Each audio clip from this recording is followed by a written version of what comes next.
સત સાહેબ, સત વિદ્યા મંદિર, પરમગુરુ પાઠશાળા સંકુલ સારસા. હું પટેલ હરીશભાઈ બી, ધોરણ 12, વિષય અર્થશાસ્ત્ર, યુનિટ 8, કૃષિ ક્ષેત્ર. આગળના વિડીયોમાં આપણે કૃષિ ક્ષેત્રની નીચી ઉત્પાદકતાના જે કારણો છે એની આપણે ચર્ચા કરી. હવે આપણે કૃષિ એટલે ખેત ઉત્પાદકતા વધારવાના ઉપાયોની ચર્ચા કરીએ. તો ભારતમાં કૃષિ ક્ષેત્રની નીચી ખેત ઉત્પાદકતા એ કૃષિ ક્ષેત્રની પછાત અવસ્થાનું પ્રતિબિંબ પૂરું પાડે છે. કૃષિ ક્ષેત્ર ભારતનો મુખ્ય વ્યવસાય છે અને અર્થતંત્રનો એક મોટો આધારસ્તંભ હોવાથી એમાં સુધારણા થવા ખૂબ જ જરૂરી છે. આ ઉપરાંત કૃષિ ક્ષેત્રમાં ખેત ઉત્પાદકતા વધારવામાં આવતા ગ્રામ્ય અર્થતંત્રની આવકમાં વધારો થશે, જે ઉદ્યોગ અને સેવા ક્ષેત્રને વિકાસનું બળ પૂરું પાડશે. તદુપરાંત રોજગારી, શહેરીકરણ, સ્થળાંતર, આવકની અસમાનતા વગેરે પ્રશ્નનું નિરાકરણ પણ થશે. એટલે કૃષિ ક્ષેત્રની ખેત ઉત્પાદકતા વધારવી ખૂબ જરૂરી છે અને એના માટેના જે કેટલાક ઉપાયો છે એ ઉપાયો આપણે જોઈએ. તો પહેલું છે સંસ્થાકીય સુધારાઓ. તો ખેતી ક્ષેત્રની ખેત ઉત્પાદકતામાં વધારો કરવા માટે ભારતમાં આર્થિક આયોજનના ભાગરૂપે સંસ્થાકીય સુધારાઓ હાથ ધરવામાં આવે છે, જે કૃષિ ક્ષેત્રની આર્થિક પ્રગતિ માટે અનુકૂળ બનશે. તો એની અંદર જોઈએ તો એક છે જમીન વિષયક સુધારાઓ. તો ભારતમાં ખેડૂતોને જમીનની માલિકી મળે અને ગણોત્યાને ખેડ હકોની સલામતી પ્રાપ્ત થાય એ માટે સરકારે જમીનદારી નાબૂદીનો કાયદો, ખેડ હકની સલામતી તથા સાથ એટલે ગણોત નિયમન અંગેના કાયદા પસાર કર્યા છે, જેથી કરીને ખેડૂત છે એ જમીનનો માલિક બને અને એના કારણે ખેડૂતોનું જે આર્થિક શોષણ છે એ થતું અટકે અને ખેત ઉત્પાદનના મોટો ભાગ પ્રાપ્ત કરી શકે. એવી સ્થિતિનું નિર્માણ થતાં એઓ ખેત ઉત્પાદન વધારવા માટે પ્રયત્નશીલ બનશે અને સરવાળે કૃષિ ક્ષેત્રની ઉત્પાદકતા વધશે. એટલે કે જમીનનો માલિક બનશે એટલે એને પોતાને ખેતીમાં રસ રહેશે, ખેત ઉત્પાદન વધારવા માટે પ્રયત્ન કરશે અને એના કારણે કૃષિ ક્ષેત્રની ઉત્પાદકતા વધશે. બીજું છે સંસ્થાકીય ધિરાણની પ્રાપ્તિ. તો દેશમાં સૌથી જો અગત્યની વસ્તુ કૃષિ ક્ષેત્ર હોય તો ધિરાણની છે. તો ભારત દેશમાં કૃષિ ક્ષેત્ર સુધી ધિરાણ અને અન્ય નાણાકીય સગવડો પહોંચે એ સંદર્ભે સરકારે વર્ષ 1969 અને 1980માં બેન્કોનું રાષ્ટ્રીયકરણ કર્યું. એટલે હવે સરકાર હસ્તકની બેન્કો થઈ ગઈ. પહેલાં ખાનગી ક્ષેત્રની હતી એટલે ખેડૂતોને ઘણું બધું શોષણ થતું હતું અને જે કૃષિ ધિરાણ છે પ્રાપ્ત પર્યાપ્ત થતું નહોતું. એટલા માટે સરકારે 1969 અને 1980માં બેન્કનું રાષ્ટ્રીયકરણ કર્યું અને બેન્કોને સરકાર હસ્તક લીધી.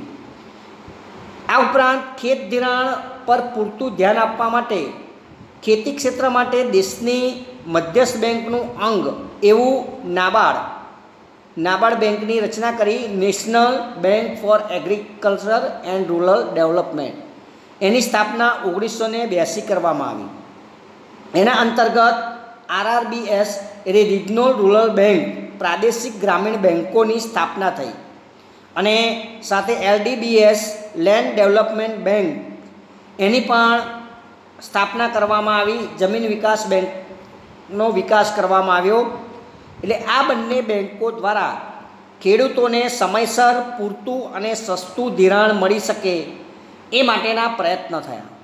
એટલે સરકારે ખેતી ક્ષેત્રના વિકાસ માટે નાબાર્ડ અને લેબની રચના કરી, જેથી કરીને સમયસર પૂરતું ધિરાણ મળી રહે અને ખેતી કાર્ય માટે મૂડીની જે પ્રાપ્તિ છે એ પૂરતા અને સસ્તા દરે એ લોકોને પ્રાપ્ત થાય તો વધુ ખેત ઉત્પાદકતા આપણે મેળવી શકાય. એટલે સમયસર આવું ધિરાણ મળે તો પાક પણ સમયસર લઈ શકાય અને સમયસર બધું કાર્ય થાય તો ઉત્પાદકતા પણ આપણે વધારી શકાય. તો સંસ્થાકીય ધિરાણની પ્રાપ્તિ પણ એક જરૂરી છે. ત્રીજું છે કૃષિ પેદાશની વેચાણ વ્યવસ્થામાં સુધારો. તો કૃષિ પેદાશની વેચાણ વ્યવસ્થામાં ઘણી બધી ખામીઓ છે. એ ખામીઓ દૂર કરવા માટે ઘણા પગલાં લેવામાં આવ્યા છે.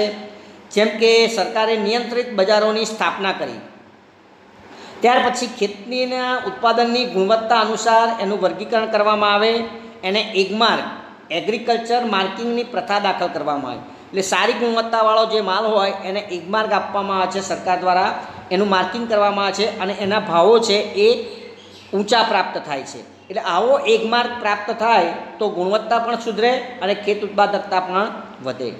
બીજું છે ખેડૂતોને ખેત પેદાશનો સંગ્રહ કરી શકે એ માટે રાષ્ટ્રીય કોઠાર નિગમ અને રાજ્ય કોઠાર નિગમો ઊભા કરવામાં આવ્યા છે. એટલે સરકારે જે તે જિલ્લાની અંદર અને તાલુકા કક્ષાએ, રાજ્ય કક્ષાએ આવા રાષ્ટ્રીય અને રાજ્ય કોઠારો ઊભા કર્યા છે કે જ્યાં ખેડૂતો પોતાનો ખેત પેદાશનો સંગ્રહ કરી શકે અને એ રીતના જ્યારે બજાર ભાવ ઊંચા આવે ત્યારે એમાંથી એ પોતાનું વેચાણ કરી શકે તો પણ ઉત્પાદકતાની અંદર સુધારો થઈ શકે. ચોથું છે ખેત ઉત્પાદકના જે ભાવ છે એની માહિતી ખેડૂતો સુધી પહોંચે એવી વ્યવસ્થા ઊભી કરવામાં આવી છે. એટલે સરકારે ઇન્ટરનેટના માધ્યમથી, ટીવી દ્વારા, રેડિયો દ્વારા અથવા તો બીજા માધ્યમો દ્વારા એની માહિતી, એટલે ખેડૂત પોર્ટલ એક એપ સરકારે બનાવી છે અને એની પર ખેડૂતોને બધી માહિતી કે આ પેદાશોના ભાવ અને એની બધી માહિતી છે એ લોકોને પૂરી પાડવાની વ્યવસ્થા કરવામાં આવી છે. એટલે ખેડૂતોને ખબર પડે કે ક્યારે પોતાનું વેચાણ કરવું. ત્યાર પછી ખેડૂતોને બજાર ભાવના ફેરફારોથી સુરક્ષિત કરવાના હેતુથી તળિયાના ભાવ સરકાર દ્વારા જાહેર કરવામાં આવે છે. એટલે કે તળિયાના ભાવ એટલે અમુક ભાવથી નીચા ભાવે જે વેપારીઓ છે એ ખેડૂતોનો માલ ખરીદી શકે નહીં. એટલે ઓછામાં ઓછા અમુક જે ભાવ નક્કી કર્યા હોય એ ભાવ તો એને આપવા જ પડે અને એ રીતના એની વેચાણ કરી શકાય. તો આ રીતને સરકારે ભાવોમાં સુરક્ષિત કરવા પણ આ એક પગલું લીધું છે. ત્યાર પછી છે કૃષિ સંશોધનો. તો ભારતના ખેડૂતો ઓછા શિક્ષિત છે, એટલે આર્થિક રીતે નબળા હોય એટલે કૃષિ સંશોધનો જાતે કરી શકતા નથી અથવા એવા સાધનો પણ એની પાસે નથી કે એવા સાધનો વસાવી શકવાની સ્થિતિ પણ નથી. એટલે આ જવાબદારી સરકારે નાબાર્ડ જે બેંક છે એને સોંપી છે, જે વિવિધ પ્રકારના કૃષિ સંશોધનો કરે છે એ અંગેની તાલીમ અને સમજૂતી ખેડૂતોને આપે છે, જેથી ખેડૂતો માત્ર પરંપરાગત ખેતી નહીં પણ બજારમાં જે વસ્તુની માંગ વધતી હોય એને સંલગ્ન વાવેતર દ્વારા વધુ આવક મેળવે અને બજારલક્ષી ઉત્પાદન લેતા થાય એવો પ્રયત્ન કર્યો છે. એ ઉપરાંત કૃષિ સુધારણા કાર્યક્રમમાં ખેડૂતોની સામેલગીરી વધારવામાં આવી છે. સામૂહિક ગ્રામ વિકાસ યોજનાઓ, પંચાયતી રાજ, સંકલિત ગ્રામ વિકાસ યોજનાઓ, જનધન યોજના, આ બધી યોજનાઓ શરૂ કરી અને કૃષિ ક્ષેત્રે આધુનિકરણ અપનાવાય અને ખેત ઉત્પાદકતા વધે એવા પ્રયત્નો સરકાર દ્વારા કરવામાં આવે છે. તો આ પ્રમાણે કેટલાક સંશોધનો દ્વારા પણ આપણે ખેત ઉત્પાદકતા વધારી શકાય. બીજું જે ટેકનોલોજીકલ સુધારાઓ કરવામાં આવ્યા છે એમાં સંસ્થાકીય સુધારાઓની સરખામણીમાં જે ટેકનોલોજી સુધારા છે એ વધુ સરળ અને ઝડપી લાભ આપનારા છે. એટલે ખેતી વિકાસની વ્યૂહરચનામાં આ ફેરફારોને વધારે મહત્ત્વ આપવામાં આવ્યું છે. તો આ સુધારા આપણે જોઈએ તો એક છે સુધારેલા બિયારણો. તો વૈજ્ઞાનિક સંસાધનો દ્વારા સુધારેલા બિયારણો એટલે હાઇબ્રિડ બિયારણો, ઊંચી પેદાશ આપે એવા બિયારણો, વૈજ્ઞાનિક પદ્ધતિથી તૈયાર થતા બિયારણો વધુ પેદાશ આપે છે. એટલે ઝડપી પાક તૈયાર કરી આપે, રોગોની સામે રક્ષણ આપે અને એ પ્રકારના પાક હોય બિયારણ હોય છે તો એનો ઉપયોગ કરવામાં આવે છે. ભારતમાં અન્ન ઉત્પાદનમાં એના કારણે આપણે નોંધપાત્ર વૃદ્ધિ હાંસલ કરી છે. એમાં આવા બિયારણો મોટો ભાગ ભજવ્યો છે. એટલે અન્ન ઉત્પાદનમાં થયેલ અસાધારણ વધારાને કૃષિ ક્રાંતિને સ્થાને બીજ ક્રાંતિ, સીડ રિવોલ્યુશનના નામે પણ ઓળખવામાં આવે છે. કેમ કે આવા હાઇબ્રિડ બિયારણોને કારણે આપણે આ પ્રકારના જે સિદ્ધિ છે એ હાંસલ કરી શક્યા છે. એટલે રાષ્ટ્રીય કૃષિ સંશોધન સમિતિ, રાષ્ટ્રીય બીજ નિગમ અને કૃષિ વિશ્વવિદ્યાલયોમાં આવા સુધારેલા બિયારણો વિકસાવવાને ઉચ્ચ અગ્રતાક્રમ આપવામાં આવે છે, જેથી સાચા અર્થમાં ખેત ઉત્પાદકને આપણે ઊંચી લઈ જઈ શકાય. તો આ રીતના સુધારેલા બિયારણોનો ઉપયોગ કરી અને ખેત ઉત્પાદન વધારી શકાય. બીજું છે રાસાયણિક ખાતરનો વપરાશ. તો સુધારેલા બિયારણના ઉપયોગની સાથે સાથે રાસાયણિક ખાતરનો ઉપયોગ પણ ભારતમાં વધ્યો છે, જેથી પાકને પૂરતું પોષણ મળી રહે અને શક્ય એટલો ઝડપી વિકાસ થાય. એ હેતુથી વિવિધ પાક પર રાસાયણિક ખાતરોના કરેલા પ્રયોગથી સિદ્ધ થયું છે કે રાસાયણિક ખાતરો પાકની ઊંચી ઉત્પાદકતા માટે ફાયદાકારક છે. જે તે પાકને જરૂરી નાઇટ્રોજન, ફોસ્ફેટ, પોટાશ જેવા રાસાયણિક ખાતરનો ઉપયોગ કરવામાં આવે છે. ભારતમાં રાસાયણિક ખાતરોના ઉત્પાદન માટે જાહેર ક્ષેત્ર દ્વારા પ્રયાસ કરવામાં આવે છે. સરકારી ક્ષેત્રે પણ મોટી એની કંપની છે ખાતરની. એ ઉપરાંત મોટા પ્રમાણમાં જરૂરી આયાતો પણ આપણે કરી અને ખેડૂતોને નીચા ભાવે એટલે સબસિડીને ભાવે ખાતર ઉપલબ્ધ કરાવવામાં આવે છે. તો આ રીતના રાસાયણિક ખાતરોનો ઉપયોગ દ્વારા પણ આપણે ખેત ઉત્પાદકતા વધારી શકીએ. ત્રીજું અગત્યની છે સિંચાઈની સગવડમાં વધારો. તો ભારતની કૃષિ મોટાભાગે આકાશી ખેતી છે, એટલે કે ભારતીય ખેતી મુખ્યત્વે વરસાદ પર નભે છે, પરંતુ વરસાદ ખૂબ જ અનિશ્ચિતતા ધરાવે છે, જેની સીધી અસર ખેત ઉત્પાદન અને ખેત ઉત્પાદકતા પર પડે છે. એટલે ભારતમાં ખેતીમાં મુખ્ય પ્રશ્ન સિંચાઈની સગવડનો છે.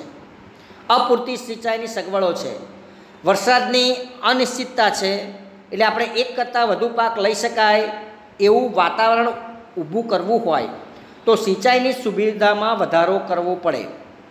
અને વિવિધ હેતુવાળી સિંચાઈ યોજનાઓ અંતર્ગત મધ્યમ અને નાની સિંચાઈ યોજનાઓ વિકસાવવાની બાબતમાં આયોજનમાં સ્વીકાર કરવામાં આવ્યો છે.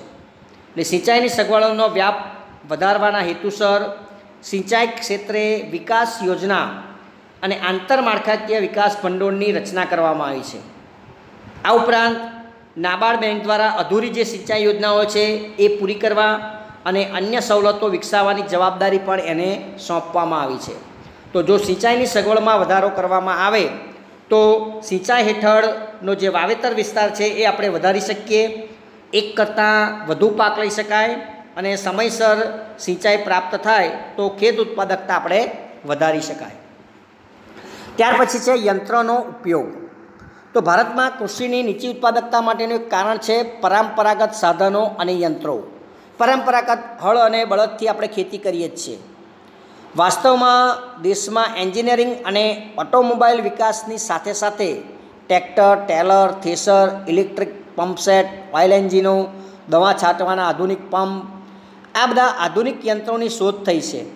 અને આવા યંત્રોની મદદથી વર્ષમાં આપણે એકથી વધુ પાક લેવાનું શક્ય બન્યું છે. અને એના કારણે ઝડપથી ખેતી કાર્ય આપણે કરી શકીએ છીએ અને ઉત્પાદકતા વધારી શકાય છે. તો યંત્રોના ઉપયોગ દ્વારા પણ આપણે ઉત્પાદકતા વધારી શકાય. ત્યાર પછી જંતુનાશક દવાઓ. તો તૈયાર પાકને વિવિધ રોગો અને જંતુઓના ભય વધુ પ્રમાણમાં હોય છે. એટલે પાક તો સારો તૈયાર થાય પણ વિવિધ રોગ અને જંતુઓ આવી જાય તો પાક નિષ્ફળ જાય છે. તો જુદા જુદા રોગો સામે રક્ષણ મેળવવા અને વિવિધ જંતુઓથી થતા પાકના નુકસાનને રોકવા વૈજ્ઞાનિક પદ્ધતિએ વિવિધ જંતુનાશકોનો કારગત ઉપયોગ શોધવામાં આવેલ છે. એટલે એનો આપણે વિશેષ ઉપયોગ કરી અને થતા નુકસાનને અટકાવી શકાય અને પાકની ઊંચી ઉત્પાદકતા આપણે મેળવી શકાય. તો આ રીતના જંતુનાશક દવાઓનો ઉપયોગ વધારીને પણ જે જંતુઓથી કે રોગોથી પાક નિષ્ફળ જાય છે એ અટકાવી શકાય અને ઊંચી ઉત્પાદકતા પ્રાપ્ત કરી શકાય. ત્યાર પછી છે ભૂમિ પરીક્ષણ. તો વૈજ્ઞાનિક ઢબે થતી ખેતીમાં પાક લેતા પહેલાં ભૂમિ પરીક્ષણ, સોઇલ ટેસ્ટિંગ એ કરાવવું જરૂરી છે. અને એ આજે પ્રચલિત બનતું જાય છે. એ પરીક્ષણ જે તે પાકને અનુકૂળ જમીનની ગુણવત્તા છે કે નહીં અને જે તે જમીનમાં ખૂટતા ઘટકોની અને એના પ્રમાણની માહિતી પ્રાપ્ત થાય છે. તો આ રીતના ભૂમિ પરીક્ષણ આપણે કરાવવું જોઈએ. દરેક કૃષિ યુનિવર્સિટીઓની અંદર અથવા તાલુકા કક્ષાએ આવી એની ભૂમિ પરીક્ષણ માટેની લેબ આપી છે અને એ મફતમાં આવું આપણને ભૂમિ ટેસ્ટિંગ કરી આપે છે. તો આપણને ખ્યાલ આવે કે આપણી જમીનની ગુણવત્તા કઈ છે, એમાં કયા તત્વો ખૂટે છે, કયા ઘટકો ખૂટે છે અને એને અનુરૂપ કયો પાક આપણે લઈ શકીએ કે જેથી કરીને જમીનની જે ખાસ પ્રકારની ઉણપ છે એ દૂર કરી શકાય અને જે તે પાક માટે જમીનને આપણે અનુકૂળ કરી દેવાય અને એથી જમીનની ઊંચી ઉત્પાદકતા આપવા માટે કાર્યક્ષમ બનશે. એટલે એ ઉપરાંત જે તે જમીન કયા પાકને અનુકૂળ છે એ પણ આપણે જાણી શકીએ અને એ પ્રકારનો પાક આપણે લઈ શકીએ તો ઊંચી ઉત્પાદકતા આપણને પ્રાપ્ત થાય. તો આ રીતના ટેકનોલોજીકલ સુધારાઓની અંદર સુધારેલા બિયારણો, રાસાયણિક ખાતરનો ઉપયોગ, સિંચાઈની સગવડોમાં વધારો કરવો, યંત્રનો ઉપયોગ, જંતુનાશક દવાઓ અને ભૂમિ પરીક્ષણ દ્વારા ઉત્પાદકતા આપણે વધારી શકીએ છીએ. અન્ય ઉપાયોની આપણે વાત કરીએ તો કૃષિ ક્ષેત્રની ઉત્પાદકતા વધારવા માટે ખેડૂતોને શિક્ષિત કરવા એ જરૂરી છે, અથવા તો ખેતીની નવી પ્રકારની પદ્ધતિઓથી માહિતગાર કરવાથી ખેડૂતોની જે કાર્યપ્રણાલી છે એમાં ફેરફાર થશે. પરંપરાગત ખેતીને બદલે આધુનિક ખેતી કરતા થશે અને ગ્રામ્ય અર્થતંત્રમાં ના જે કુરિવાજોની બાબતમાં એમને જાગૃત કરવે અને માત્ર પ્રારંભવાદને સહારે બેસી ન રહેતા એ બાબતની એમને સમજૂતી આપી શકાય અને મહેનત કરવા પ્રેરી શકાય. એ ઉપરાંત કૃષિ મેળા જેવા તમામ નવીન ઉપાયો ખેત ઉત્પાદકતા વધારવામાં ઉપયોગી સાબિત થાય છે. તો આ રીતના ખેડૂતોને શિક્ષિત કરવા અથવા તો ખેડૂત જાગૃતિ કે ખેતી કૃષિલક્ષી માહિતી એ લોકોને પૂરી પાડવી જોઈએ, પ્રારંભવાદમાંથી એમને બહાર કાઢવા જોઈએ અને આવા કૃષિ મેળાઓ યોજી અને ખેત ઉત્પાદકતા વધારવા માટેના પ્રયત્ન કરવા જોઈએ. એ ઉપરાંત જે ખેતી સંલગ્ન પ્રવૃત્તિઓ, પશુપાલન, મરઘા બતકા ઉછેર, ફ્રૂટ પ્રોસેસિંગના કાર્યો, જંગલ જેવા સંશોધનોના વ્યાપક ઉપયોગથી ખેતી ક્ષેત્રનું ભારણ ઘટશે અને એ ઉત્પાદકતા વધારવામાં ઉપયોગી થશે. એટલે ખેતીને સહાયક જે ઉદ્યોગો છે એનો પણ વિકાસ કરવો જોઈએ. ત્યાર પછી આપણે જોઈએ આધુનિક ખેતી, મોડર્ન એગ્રીકલ્ચર. તો ભારતની પરંપરાગત ખેતી કે જે સેન્દ્રિય ખાતર, બિયારણ, સાદા હળ, બળદ અને ખેતીના પ્રાથમિક સાધનોના ઉપયોગ દ્વારા કરવામાં આવતી હતી. આ સાધનો ખૂબ જ ઓછી ઉત્પાદકતા આપતા હતા. એટલે એના ઉપયોગ દ્વારા આખા દેશની જે ખેતીજન્ય જરૂરિયાતો છે એ આપણે સંતોષી શકતા નથી. એટલે વર્ષ 1966થી ભારતમાં આધુનિક ખેતીનો જન્મ થયો. આ ખાસ ધ્યાન રાખજો કે આધુનિક ખેતીનો જન્મ ક્યારે થયો તો 1966થી. એમાં આધુનિક ખેતીમાં આધુનિક ટેકનોલોજી જેમ કે હાઇબ્રિડ બિયારણ એટલે સુધારેલા બિયારણોનો ઉપયોગ, રાસાયણિક ખાતરો, જંતુનાશક દવાઓ, ખેતી માટેના નવા યંત્રો, સિંચાઈની પદ્ધતિઓ જે ડ્રીપ ઇરિગેશન, ફુવારા પદ્ધતિ એનો ઉપયોગ થવા લાગ્યો અને એના કારણે ખેત ઉત્પાદનમાં અભૂતપૂર્વ વધારો થયો, જેને આપણે એક પ્રકારની ક્રાંતિ ગણીએ છીએ. અને આવી ક્રાંતિ ખેતી ક્ષેત્ર થઈ એટલે એને હરિયાળી ક્રાંતિના નામે ઓળખવામાં આવે છે. એટલે હરિયાળી ક્રાંતિ એટલે શું તો આધુનિક જે ખેતીમાં ટેકનોલોજીનો ઉપયોગ થયો અને એના દ્વારા જે ખેત ઉત્પાદનમાં અભૂતપૂર્વ વધારો થયો એને આપણે હરિયાળી ક્રાંતિના નામે ઓળખીએ છીએ. તો હરિયાળી ક્રાંતિની અંદર આપણે જોઈએ હરિયાળી ક્રાંતિ શું છે, ગ્રીન રિવોલ્યુશન. તો વર્ષ 1960-61માં ખેતી ક્ષેત્રની નવી ટેકનોલોજીનો ઉપયોગ ભારતમાં માત્ર 7 જિલ્લાઓમાં પાયલટ પ્રોજેક્ટ તરીકે કરવામાં આવેલો, જેની શરૂઆતમાં IADP ઇન્વેસ્ટિવ એગ્રીકલ્ચર ડિસ્ટ્રિક્ટ પ્રોગ્રામ એટલે કે જિલ્લાઓ માટેનો સઘન ખેતીનો કાર્યક્રમ એ સ્વરૂપે ઓળખવામાં આવતો હતો. સમય જતાં એમાં અદ્ભુત સફળતા મળી અને એના કારણે આખા દેશમાં એ લાગુ કરવામાં આવ્યો અને એને HYVP high yielding variety programme એટલે કે ઊંચી ઉત્પાદકતા આપતી જાતોનો કાર્યક્રમ એના નામથી ઓળખાયો અને જેને આપણે હરિયાળી ક્રાંતિના નામથી પણ ઓળખવામાં આવે છે કે ઊંચી ઉત્પાદકતા આપતી જાતો, સુધારેલા બિયારણોનો ઉપયોગ થવા લાગ્યો અને એનાથી ખેત ઉત્પાદકતા વધી ને એટલે હરિયાળી ક્રાંતિ થઈ. એને હરિયાળી ક્રાંતિ આપણે ઓળખીએ છીએ. એ ઉપરાંત આધુનિક ખેત ટેકનોલોજીનો કાર્યક્રમ અથવા તો બિયારણ, ખાતર અને પાણીની ટેકનોલોજીનો કાર્યક્રમ તરીકે પણ એને ઓળખવામાં આવે છે. એટલે હરિયાળી ક્રાંતિ 3 નામે ઓળખાય. એક તો HYVP high yielding varieties programme, अथवा आधुनिक खेत टेक्नोलॉजीनो कार्यक्रम अथवा तो बियारण खातर अने पाणीनी टेक्नोलॉजीना कार्यक्रम तरीके पण ओळखवामां आवे छे। तो आ रीतना हरियाળી क्रांति द्वारा पण खेत उत्पादकता वधारी शकाय छे।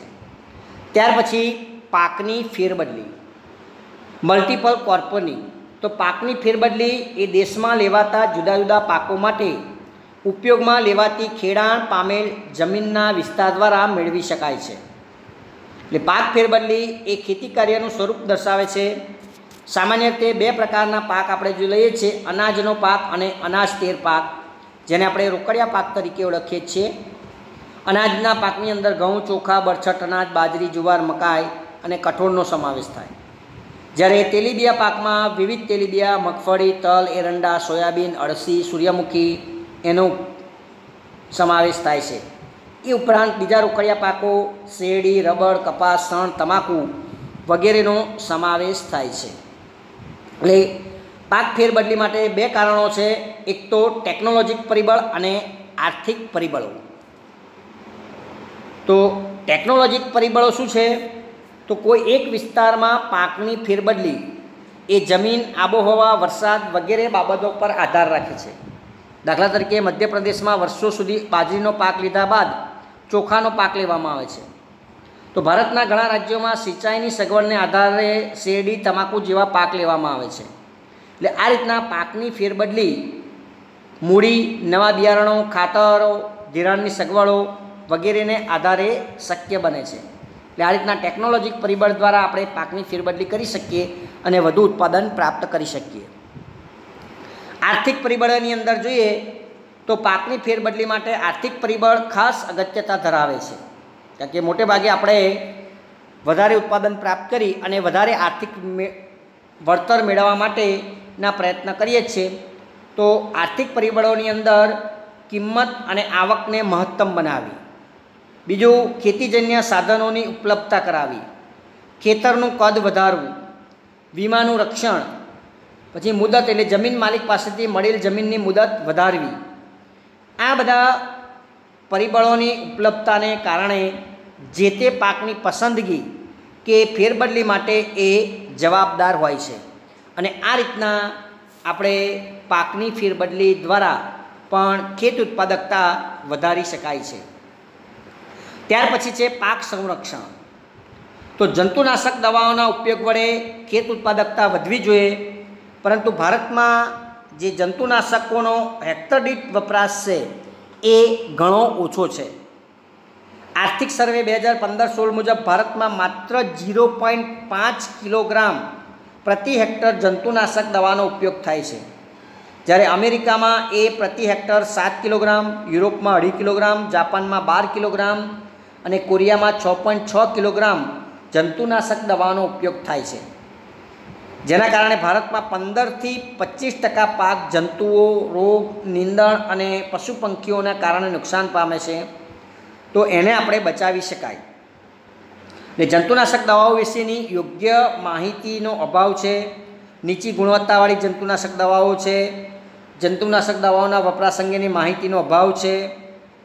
એના કારણે ભારતમાં થતા જંતુનાશક દવાના અયોગ્ય ઉપયોગ એ પર્યાવરણ અને માનવજાત માટે પણ મોટો પ્રાણઘાતક બની રહ્યા છે। એટલે પાકને તો બચાવી શકાતું નથી, પણ માનવજાત માટે પણ અને પર્યાવરણ માટે પણ એ નુકસાનકારક સાબિત થાય છે। ભારતના ખેડૂતોને જંતુનાશક દવાઓના જુદા જુદા પ્રકારો અને એના ઝેરીપણા વિશેની માહિતી આપવા માટે CIBRC Central Insecticide Board and Registration Committee એ કાર્યરત છે। એટલે જે તે ખેડૂતોને માહિતગાર કરવા માટેની એક માર્ગદર્શિકા બહાર પાડવામાં આવે છે। એમાં જંતુનાશકોના પ્રમાણ, એનો ઉપયોગનો સમયગાળો, એની ઝેરીપણાની માહિતી, એની સમજ એ આપવામાં આવે છે। તો આ માહિતીનો વ્યાપ ખેડૂતોમાં વધારવો જોઈએ, જેથી જંતુનાશક દવાઓ પર્યાવરણ સંવર્ધક બને, બિનઝેરી અને સસ્તી બને, જેથી નાના ખેડૂતો પ્રોત્સાહિત થાય અને ખેત ઉત્પાદકમાં આપણે એમાં વધારો કરી શકાય। અને છેલ્લે છે કૃષિ સંશોધનો। તો એગ્રીકલ્ચર રિસર્ચ ભારતની અંદર ICAR Indian council of agriculture research એવી એકમાત્ર સંસ્થા છે જે ભારતમાં વિવિધ કૃષિ સંશોધનો કરાવે છે, એ માટેની વ્યવસ્થાઓ કરે છે અને એ માટેની મદદ પૂરી પાડે છે. આ ઉપરાંત દેશમાં ખેતી સહિત બાગાયતી ખેતી, મત્સ્યપાલન અને પશુપાલન વિજ્ઞાન વિશે જ્ઞાનમાં ફેલાવવામાં મદદ કરે છે. ACAR એ હરિયાળી ક્રાંતિના વિસ્તાર માટે પણ પાયાનું કાર્ય કર્યું છે. એણે રાષ્ટ્રીય અનાજ પ્રાપ્તિ અને પોષણયુક્ત રક્ષણ મળી રહે એ માટે પણ શક્ય એટલા પ્રયત્નો કર્યા છે. તો આવા કૃષિ સંશોધનો દ્વારા પણ આપણે ખેત ઉત્પાદકતા વધારી શકાય છે. તો આ રીતના ખેત ઉત્પાદકતા ભારતની અંદર વધારવા માટેના જે ઉપાયો, સંસ્થાકીય સુધારાઓ, ટેકનિકલ સુધારાઓ અને અન્ય સુધારાઓ, એ ઉપરાંત આધુનિક ખેતી, ત્યાર પછી પાકની ફેરબદલી, પાક સંરક્ષણ અને કૃષિ સંશોધન દ્વારા આપણે ખેત ઉત્પાદકતા વધારી શકાય છે. તો આ પ્રમાણે અહીંયા આ ટૉપિક આપણું અહીંયા પૂર્ણ થયું. અસ્તુ.